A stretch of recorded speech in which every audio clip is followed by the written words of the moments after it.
Բարյարև իմ սիրելի հետևորդներ, սիրելի հայեր, այսօր ապրիլի 12-ն է, իմ օրացույցով Նեպտունի օրը, անորոշություն, քաոս, անհանգստություն եւ այլն, եւ ես այսօր որոշեցի աուդիո տարբերակով ներկայացնել շատ հակիրճ, որտեւ շատ են ինձ դիմում, ուզում են հասկանալ ինչ իրավիճակ է, ինչ է սպասվում, ես ձեզ սիրով կներկայացնեմ եւ ասեմ հետեւյալը, որ տեսեք ապրիլ ամիսն է, ես ներկայացրել էի, ասել էի, որ մի կողմից այստեղ գործողություններ, մյուս կողմից նստենք բանակցությունների,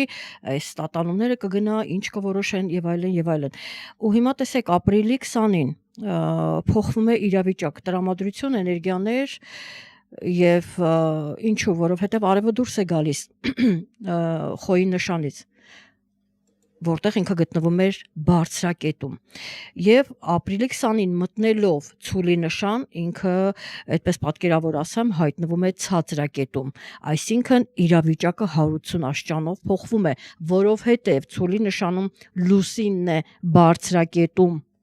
եւ լուսինը, նույն լուսինը մայիսի 1-ին հայտնվելու է հակադիր նշանում,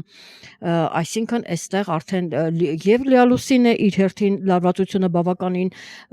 բավականին մեծ է, կրքերը բորբոքված, էներգիաները այդպես շատ բարձր, ավելի կոնֆլիկտային տրամադրություն է,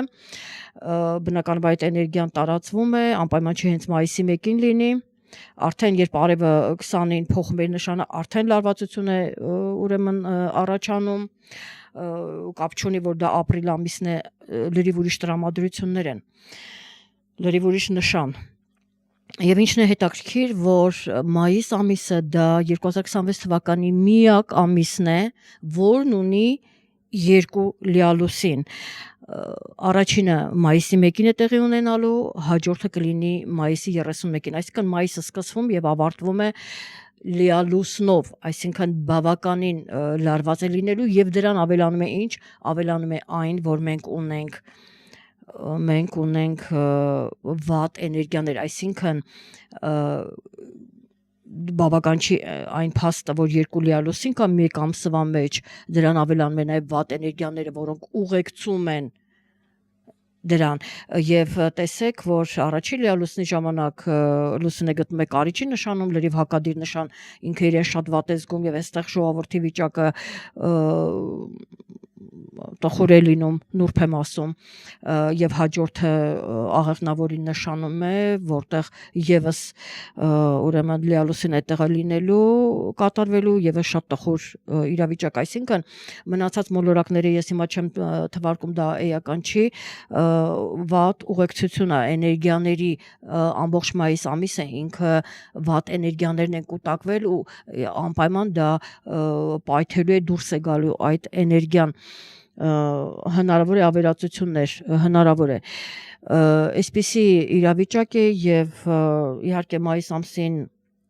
Պաստոն երկու լիալուսին, մեկ նորալուսին եւ Պլուտոնն է դառնալու, որ գտնվում է ջրհոսի նշանում, դառնալու է հետընթաց, իսկ Մերկուրին, Մարսը, Վեներան կփոխեն իրենց նշանները, արևը եւս կհասցնի մայիսի 21-ին արդեն մտնել երկվորյակի նշան, այնպես որ գիտեք մի ամիս է, այսինքն տպավորություն է, որ տեսեք, ասենք ապրիլ ամիսն է կամ սա մայիս ամիսն է, բայց ապրիլի կեսից 20-ից հետո երրորդ դեկադան երբ սկսվում է, արդեն իրավիճակ է փոխվում, տրամադրություններ են փոխվում,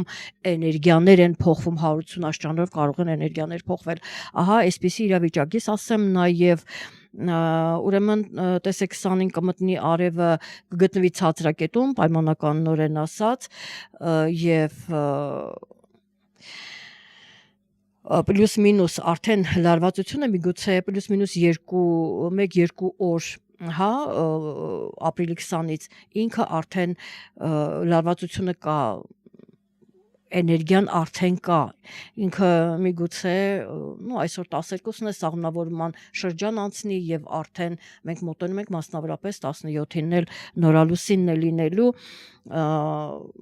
ահա, այսպիսի նորալուսնից մի խոսքով լարվածությունը մեծանում է, իհարկե Հայաստանում եւս կա լարվածություն, միգուցե դա ընտրությունների հետ կապված այդ շրջանն է, բոլոր դեպքերում լարվածությունը մեծ է, մայիս ամսից դա կզգաք անպայման, միգուցե ես չգիտեմ, 1-2 խոսքով անդրադառնամ,